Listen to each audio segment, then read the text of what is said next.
নির্বাচন আয়োজন সরকারের সহযোগিতা ছাড়া সম্ভব নয়। সরকারের সাথে ফরমাল ও ইনফরমাল আলোচনা চলছে। ভোটের দিনক্ষণ যথাসময়ে জানানো হবে বলে জানালেন প্রধান নির্বাচন কমিশনার এএমএম নাসির উদ্দিন।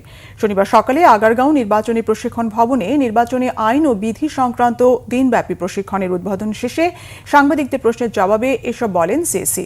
বলেন, সময় এলেই সরকারের সাথে আলোচনা হবে নির্বাচন নিয়ে। একটা নির্বাচন করতে গেলে সরকারের সহযোগিতা ছাড়া নির্বাচন সম্ভব নয় বলেও জানান তিনি। প্রধান নির্বাচন কমিশনার বলেন, প্রত্যেকটি অফিসেরই একটি পরিকল্পনা থাকে। ইসিরও একটি কর্মপরিকল্পনা আছে, সেই অনুযায়ী কার্যক্রম চলছে।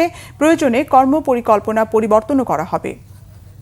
আমি রুটম্যাপ বলছি না, এটা আমরা আমাদের একটা কর্মপরিকল্পনা করছি, সেটা আমাদের ব্যবহারের জন্য, not for sharing with everybody, যে আপনারা সবাই জানুন যে আমরা এইভাবে করছি, সেরকম না। এটা আমাদের নিজস্ব, এটা সংশোধনযোগ্য।